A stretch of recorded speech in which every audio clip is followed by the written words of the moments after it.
This is a fan-generated show. If you would like to support us, please go to jamieglazov.com, and also don't forget to subscribe to our YouTube channel. All your support is greatly appreciated. Good evening. Welcome to the Jamie Glazov Moment. Tonight, Muslim murders sister, but he is untouchable. No shame in Syria or in Islam.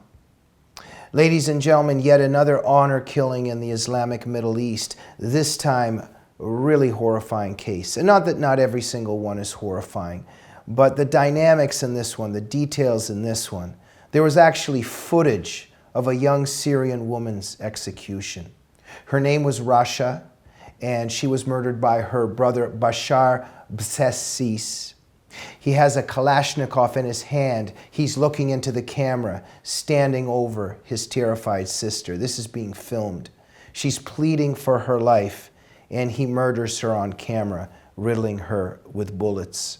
In this particular case, we don't know all the details, but some guy, apparently some scorned man that maybe had approached her and maybe she doesn't want anything to do with him. Whatever had happened, some guy had posted her pictures on Facebook, just normal pictures on Facebook. And this had shamed her family. I put that in quotation marks. Rumors start spreading that she had committed adultery, etc., etc. And as we know in this culture, her killing now absolves the shame of the family and brings back honor to the family. And this is honor killing in Islam. Ladies and gentlemen, Christine Williams has covered this story at Jihad Watch. Read more about it. The title of her blog is "They See No Shame in Syria. Muslim Who Murdered His Sister in Honor Killing is Untouchable." Just Google it or go to Jihad Watch by Christine Williams, who does just fantastic, superb work in telling the truth about all these awful things happening under Islamic gender apartheid. My friends, where is the coverage of this on CNN, on MSNBC? Shouldn't this be the front page of the New York Times, of the Washington Post? This poor girl is murdered in an honor killing.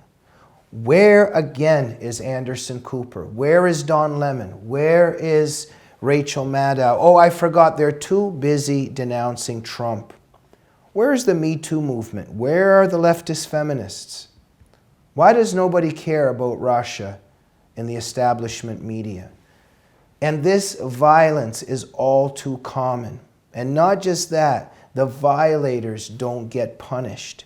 Now, as Christine wrote about it, the Jihad Watch, and this story was covered in The Guardian, and Christine was commenting on the story in The Guardian. And so what we learned from Christine and this coverage is that this particular guy, Bashar, is a member of the Free Syrian Army, and that has its own police, it has its own courts. So this guy is untouchable. So nothing's going to happen to him. Now, in The Guardian story, the exiled Syrian writer Lubna Mri, now, she's quoted in an interview as saying, "These are people who see no shame in killing the girl, but actually believe it's what washes away the shame she has brought on the whole family. An innocent girl is dead because some guy posted her pictures on Facebook," quote unquote, what this very brave Syrian writer says. And of course, this is the truth. It's just, I wanted to do this tonight. My friends, why is this just such a normal thing? Like, we just read about this and another honor killing, another honor killing, another honor killing. Where is the outrage? Why do we just accept this happening in the Middle East? And those of us who try to talk about this, we're the ones that are slandered and libeled and labeled as racists and Islamophobes and white supremacists and all these libels that the left throws at us. And yet we're the ones that are concerned for the Muslim women and girls that this is happening to. You know, there's something very twisted going on. But I think that this should be a 1-hour special on CNN. There should be a 1-hour feature. Now, don't get me wrong, it should be a 10-hour feature, maybe a 100-hour feature, but you know what I'm saying. Don Lemon, Anderson Cooper, Rachel Maddow, take a half an hour out from talking about Trump and the collusion and attacking the President of the United States and put your money where your mouth is. You care about women's rights. Stand up for Russia. And not just that, stand up against the religion and the culture that serves as a buffer to what killed Russia.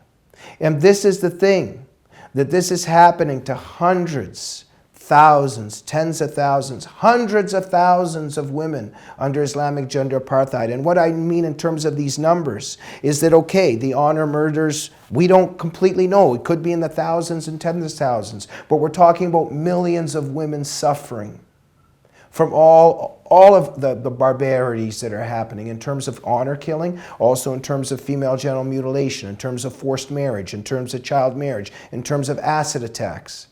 Now, Phyllis Chesler, what just a superb, noble, brave, really great woman, really, really honest and really courageous feminist that has made the mistake in the leftist eyes of applying the principles of feminism to Muslim women.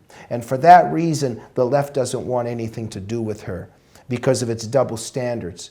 But look up the works of Phyllis Chesler. She's done a lot of really important, profound work on honor murders in the Islamic world. And thank you, Phyllis, for everything you have done.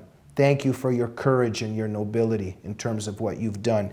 And in terms of Phyllis's work and in terms of all the scholarship out there, of the leading scholars of Islam, of Robert Spencer, of Nani Darwish, of Bridget Gabriel, of so many of the scholars out there that have shown that it's the Islamic misogyny, the demonization of women, of their sexuality, of their self-determination, of their autonomy, that serves as a buffer for these honor killings. My friends, make no mistake, the reliance of the traveler, for instance, the classical manual of Sharia law, of Islamic law, it's endorsed by Al-Azhar University, which is the most prominent Sunni institution in the world. The reliance of the traveler gives authority to Muslim parents to kill their children. This is an Islamic reality, and if we want to protect Muslim women and girls from honor killings, we have to be the truth. We have to confront the truth about the texts and what the texts say and what the killers in this case and in these cases, how they find inspiration and sanctioning in the texts. In us being honest about that, we are able to protect the Muslim women and girls from these barbarities of Sharia law. For instance, Aqsa Parvez, a 16-year-old Muslim girl in Toronto, Canada, 10 years ago that was choked to death by her father by the hijab that she didn't want to wear. The media did nothing on that. The establishment media did nothing. Pamela Geller stood up for Aqsa Parvez, made a memorial grove for her in Jerusalem Park. But the imam, even at the funeral of Aqsa Parvez's funeral, even the imam at that funeral talked about during his speech about how families have to remain strong. He didn't say, stop killing your kids, do not kill your children. He only said that it's important to remain strong. Now, for the families to remain strong. Now, I want to emphasize here that the details are murky there. It wasn't necessarily even a funeral because they, in terms of what we know is a funeral, because the family pretended as if Aqsa Parvez never even existed. And so they had some kind of quote-unquote event where the people that were speaking were emphasizing the importance of keeping families strong.